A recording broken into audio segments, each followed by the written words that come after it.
Nervøs. På randen til sammenbrud. Frygtelig nervøs har jeg været. Men hvorfor siger I, at jeg er gal?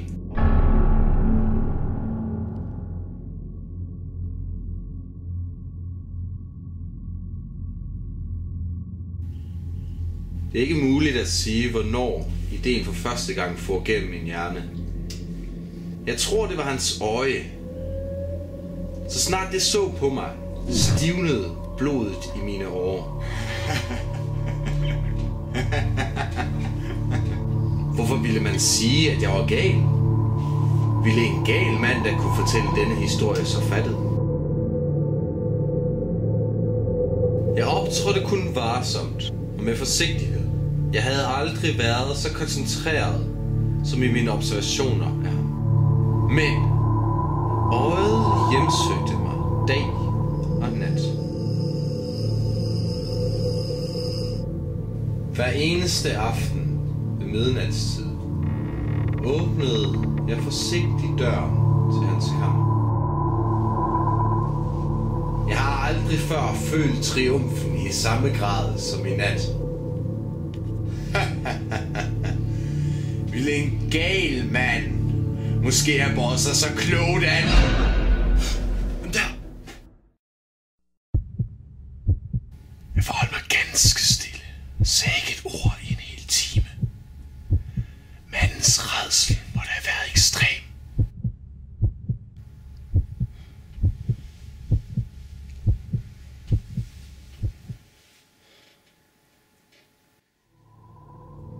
Jeg vidste, hvad han følte, hvordan angsten voksede.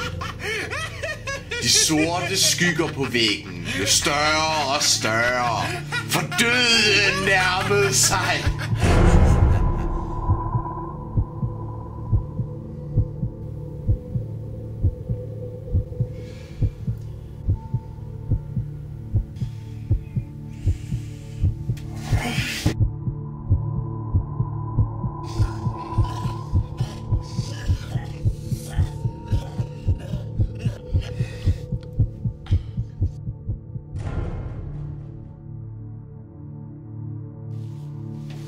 Hans øje ville ikke forfølge mig længere. Jeg bar mig forsigtigt ad med at skjule hans lig i et skab, da det pludselig bankede på døren. 2 naboer havde hørt larm fra huset.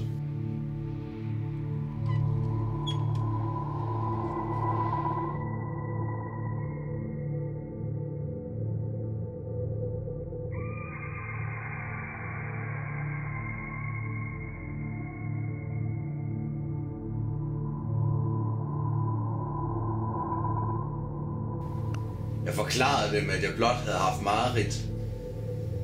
Jeg bød dem en øl.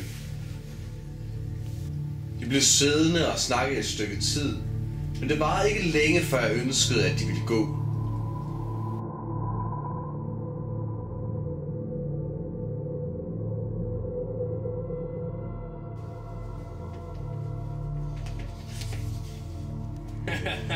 Jeg kunne pludselig høre hans hjerte slå. Mændene snakkede stadig yderst venligt, og de smilede. Var det da muligt, at de ikke hørte noget? Du almægtige Gud, nej, nej! De hørte det! De havde fattet mistanke. De vidste besked. De sad blot og gjorde krigen med min rædsel. Lyden blev mere og mere tydelig, så jeg prøvede at overløbe den med snak og latter.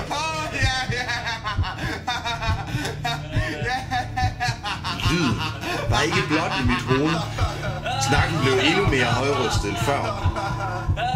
Alt andet var bedre end denne grufulde angst.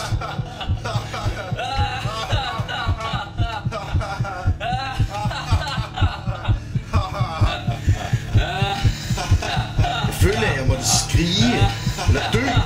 Og nu igen, lyt. Højere og højere, højere, højere. Stop! Jeg indrømmer det her!